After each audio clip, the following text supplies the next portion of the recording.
What in the whodunit Sherlock Holmes, guess who's coming to dinner foolishness is going on between Richard and Priscilla? If you saw last night's episode, you would know that Richard and Priscilla ain't Richard and Priscilla. Priscilla and her alter ego. Look, we gotta get a name for her alter ego because Priscilla can flip the script in a heartbeat, right?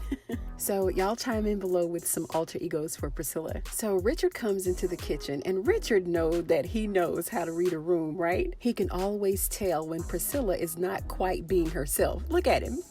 He's going to make sure that he chooses his words very carefully. Richard still isn't over the fact that Priscilla is still at work and still employed. And in this scene, initially we saw that Richard pretty much stayed on the surface, just recanting dialogue that we've already heard. And all the while that they're talking, Priscilla is handling that knife like she's a majorette on the football field. And Richard made sure that he didn't get too close. Richard is urging her to tell him what's going on. He said that he'd agreed to serve Victoria her food because Priscilla couldn't be trusted. Priscilla went on to tell him about Jason's botched suicide attempt and yada yada. Listen, I don't want to talk about none of that, right?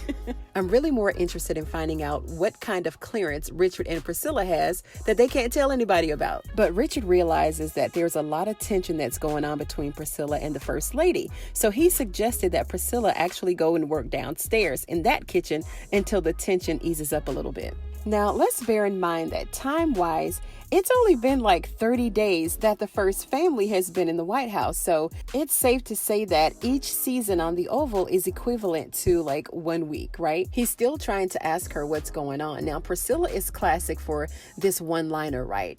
I don't know what you mean. And all the while, Richard is desperately trying to bait her into revealing how much she shared with their employer. Because Victoria's father called, that was a red flag for Richard, and he said that his phone call was enough for something. They didn't really get into it, but we can tell that something is going on.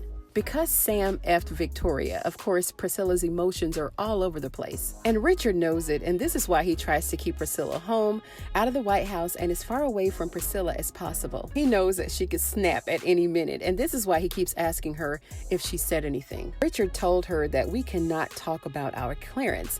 And Priscilla said, well, why are you talking about it then? And I'm with Priscilla on this one, like, why even bring it up? She told Richard, what do you want me to do? Let her keep effing Sam so I can lose my job? So pause. Priscilla feels that she needs to call Victoria's father or whoever she's working with. And this is all to stop Victoria, because if she really had her way with Victoria, she'd probably blow her cover. So calling her father, General Martin, and whoever else, all the bigwigs, that's probably necessary. Clearly. Well, Priscilla assured Richard that she didn't say anything, but he did want to let her know that Sam is starting to ask a lot of questions. So Richard is trying to hold the pieces of the puzzle together before she blows both of their covers. So not only is Priscilla not who we think she is, Richard is also on some sort of secret assignment that they both know about but can't talk about. Now, some people have been saying that Priscilla and Victoria are sisters, and Victoria thinks that Priscilla is screwing her father, and I think it's much, much deeper than that. The plot is definitely thickening, and I'm here for all the dramatic twists and turns. Don't forget to talk back to me in the comments, and let's come up with a catchy name for Priscilla. And she got me on this one because that alter ego is something serious. And let me take a quick moment to give a shout out to a subscriber here who actually made a purchase from the young lady, the small business owner that I've been promoting here on the channel. Thank you so much for your support. She didn't give me the name of who the person was, but thank you so much for your purchase. If you like this video, go ahead and give it a thumbs up. I'd really appreciate it. And if you're a Novel fan, go ahead and sub to the channel if you haven't already done so, because I do videos like this all the time and you don't want to miss them. Thank you so much for joining me on this episode of Ruthless TV, and I'll see you on the next one.